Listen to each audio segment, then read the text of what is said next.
Janice is a pretty easy question. First of all, electrons are fast and smart. Protons are slow and dumb. Some few people just forgot to answer this question, which is kind of too bad, but what can I do?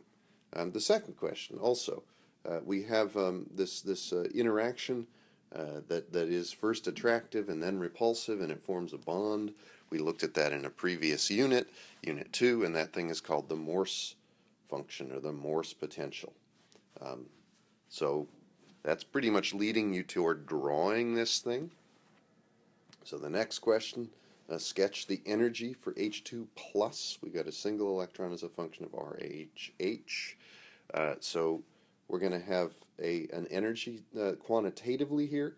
We're going to go from 0 Rydbergs, the nothing far ionized system, minus 1 Rydberg, which is the energy of putting that one electron onto a single proton, and then minus 4 Rydbergs if we can manage to turn the thing into a helium and bring the two protons exactly together.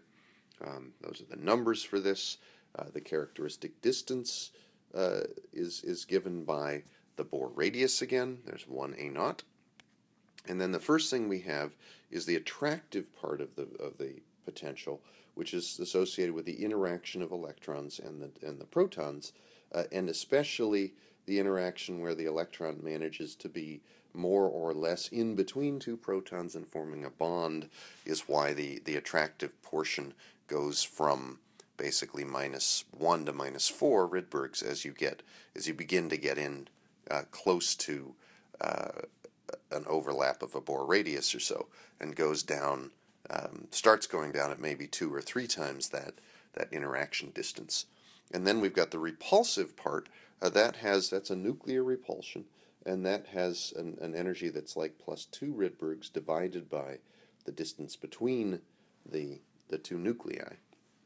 And those things combine to generate this Morse curve with a minimum out there at maybe 2 Bohr radii, about an angstrom or so apart, which forms the bond. Okay. Now the energy of this. So we're defining the 0 point here to get the maximum stabilization. So the zero, the real zero in energy is essentially minus 1 Rydberg.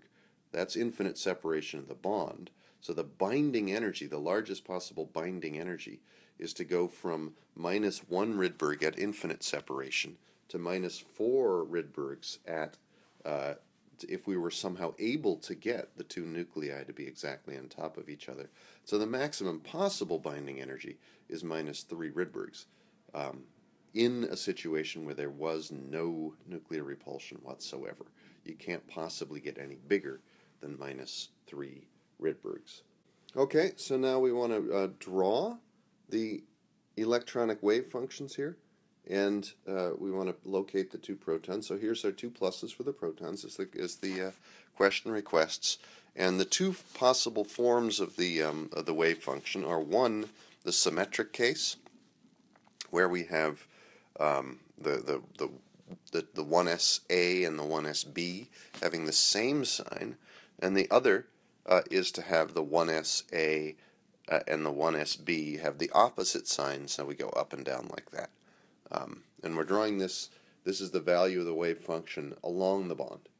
So it will have other values. It's cylindrically symmetrical, as if you were to move away perpendicular to the AB bond, but we're just drawing it right along the midline there. Finally, the question is, why are sigma bonds generally stronger than pi bonds? And basically it's because bond strengths are related to overlaps, and overlaps are splitting. So we're going to, fundamentally, the bond strength is a splitting. How much stabilization can we get by bringing an electron, in other words, an orbital, into the space of another nucleus? And that winds up essentially splitting the energy levels from what they would be at infinite separation. And that splitting is a major portion of that is related to the overlap in the orbitals, which has to do with the being able to put an electron in the same space of the two nuclei. And that's the second bit. Essentially, fundamentally, what we're doing is getting electron density between two charges that are positive charges that have the opposite sign as that electron. And that's fundamentally what stabilizes a bond. And you can simply do that better with the sigma